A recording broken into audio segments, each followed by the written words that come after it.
Good afternoon, everyone. This is Mike O'Malley here with the off-season hurricane outlook and discussion for January 4th, 2021, recorded around 4:40 p.m. Eastern Time. Happy New Year to everybody. Hope you all have had a great Christmas and a happy New Year. We're ready to jump back into the swing of things out here. So first stop here, a look at the wide shot, really, of the whole entire Atlantic Basin again. Not a whole lot going on in the tropics as we would expect for this time of the year, thank goodness. However, of course, we do have some mid latitude cyclone energy that is out here, really out across the northeast and coming out into the high seas of the Atlantic. And again, this will be bringing some clouds, snow showers, blustery conditions across the north, really across the northeast today. And then we begin to kind of clear out, but it's going to remain pretty cool. We also can see a cold front that has come through across portions of Florida after bringing some rain to the area yesterday. We have returned to mostly sunny skies with a temperature right now of 67 degrees, and again, mostly good conditions out across most of the southern United States at the very moment. So, sea surface temperature wise, again, we're looking here at the anomalies, the departure from average. And again, this is January, this was updated yesterday, January the 3rd. We can still see, though, this is still a very prevalent La Nina signature that is out across most of the Atlantic basin, or not the Atlantic, the Pacific basin at the moment, towards the equatorial Pacific.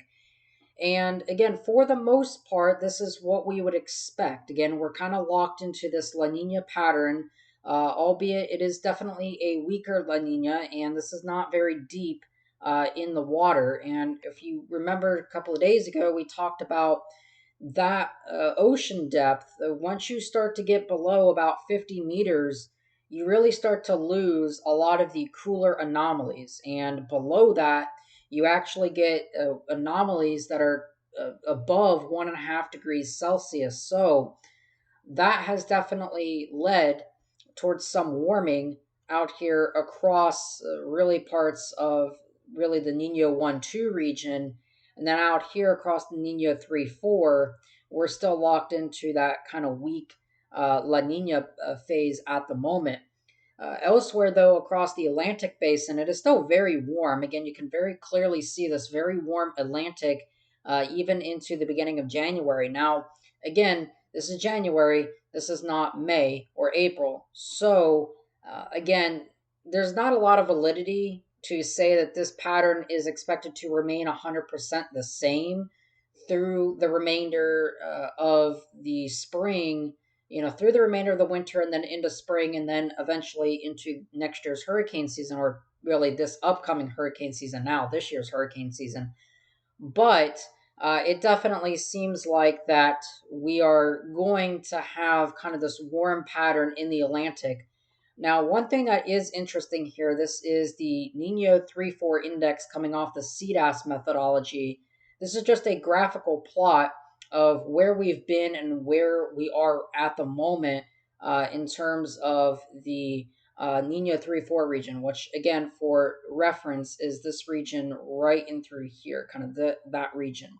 And again, what we're really looking at here is, again, this is all from tropicaltidbits.com, by the way, but we go all the way back out here towards around October 10th or so, or just a little bit before that. And you can see that where we were is in this weak La Nina. We actually did strengthen the La Nina during the kind of October into early November. Significant easterly wind events did occur during that time.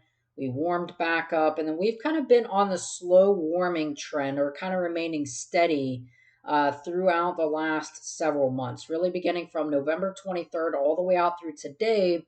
We've definitely seen this trend where we've been heading kind of just around the right around 1 degree Celsius below the long-term average. Now, again, we did switch climatology every several decades and whatever. We will switch up the climatology patterns. So right now, our climatology base is from I believe it's like in the 1990s or something like that, all the way up until last year, I believe, if I recall correctly. But that is my recollection of that. So we did switch kind of the overall pattern, which was towards a warmer overall base state for both basins, but we are definitely still within a La Nina phase at the moment. Now, is there any signs of this La Nina continuing, strengthening, etc.? Well, to bring kind of that question in towards a better light here and to give you a really good answer, we have to look at the 850 millibar zonal wind anomalies. And what we're looking at is kind of a diagram from all the way out here from about 0 degrees all the way throughout about 60 degrees west. And again, as you go further up in this chart, you go higher up in time. This is called a Hav-Moller diagram. But this is December 5th, way up here. This is January 9th, all the way kind of down here. And this area right here correlates roughly to the Eastern Pacific. This is the Western Pacific and the Indian Ocean. And this is mostly the Atlantic Basin and Africa over here. So, what are we seeing in terms of anything that could be occurring? Well, first and foremost, we do have kind of this area of really strong easterly winds. And these easterly winds have been kind of plaguing most of the equatorial Pacific. Again, this area throughout here, especially in this particular region over the last several months. And again, the darker kind of purples here and even some of these magentas are kind of representative of this really strong easterly wind event, and this is ongoing, even current. So all this does is basically this really upwells a lot of water, and that upwelling is mainly a lot of cooler water. So what we've really seen though is a lot of very strong brisk trades that have been kind of driving out across the equatorial Pacific, and that's helping to maintain the La Nina pattern at the surface. And again, we entered this really strong phase towards the end of December and the beginning of the new year, and expected to continue at least for the next week or two. And that's important because this is going to help to kind of further the La Nina pattern even more so, and that is what's going to cause the La Nina, at least at the surface, to continue even in towards the mid part of January. Now, what is interesting here, this is the JMA forecast, I believe, or this is actually really a multitude of forecast, a probabilistic multi-model ensemble forecast. So this basically goes on the Euro, just a whole bunch of models that are out there. And you can see which kind of models and centers are out there. So this takes in a lot of models. It's a blend, and we're looking at January, February, and March of this year, 2021. And this was issued December of 2020. So this is a forecast put together really last month, but this is valid for January, February, and March of 2021. And what we can see here is that this pattern of a La Nina is expected. You can see a lot of below normal precipitation out across the equatorial Pacific, and that is definitely indicative of a La Nina. And you can also see this very big pattern out here consistent of La Nina type patterns where below normal precipitation is favored out across the western United States and the southern U.S., and out across the northern areas, over across parts like over Canada and far northern parts of the United States, is expecting above average precipitation. That is very on par for a La Nina type background in that perspective. So definitely expecting La Nina pattern to continue probably throughout at least February and maybe even into March. Now, beyond that point in time, though, things become a little bit more hectic, shall I say. So this is the CFSD version 2 forecast issued on December the 28th. And again, this basically goes out all the way towards October of next year, or of this year, rather. So we go all the way out to the peak of the Atlantic hurricane season next, or this year, rather. It's going to take me some time to get used to that. But what you can definitely see is, again, this solid black line is where we've been. This dashed black line is where the mean ensemble guidance is taking us. So we can see that we've been in this very persistent. We go back to January of last year, January of 2020, we were in a weak El Nino, and we continued that pattern really all the way up until about April, and then started that decline rapidly in towards the cool neutral, and then, of course, into the La Nina phase by the peak of this past hurricane season. Now, where we are right now is, again, we are heading towards an incline here, and you can definitely see that by January of 2021, which is right about here, we are expected to be about 1 degree Celsius below average. And again, if we look back here, we're about 1 degree C below average.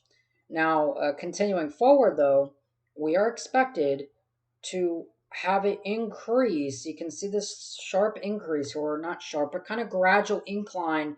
By April, we're still in a weak La Nina, and then eventually this kind of just plateaus, and we remain in this La Nina phase towards the peak of this year's upcoming hurricane season. However, again, what's important to kind of note here is look at some of these other models and all the other ensembles that are in here.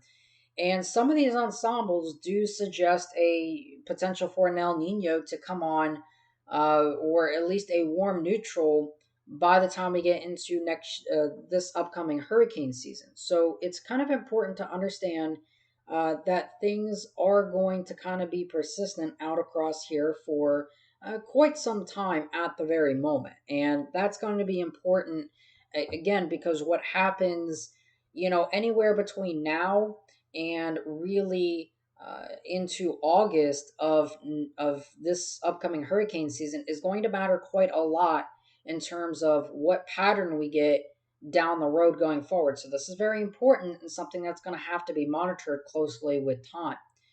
Now we can look at this another way. This is the CFS version 2. Again, these sea surface temperature anomalies.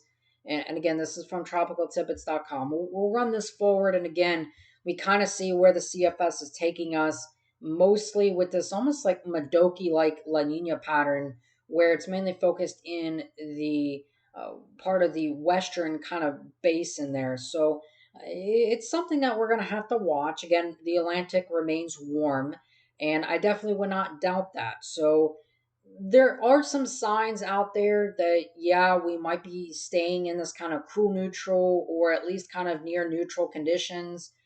But remember, last year, everybody said we were going to head, or a lot of people said we were going to head towards a moderate El Nino by this past peak of the hurricane season.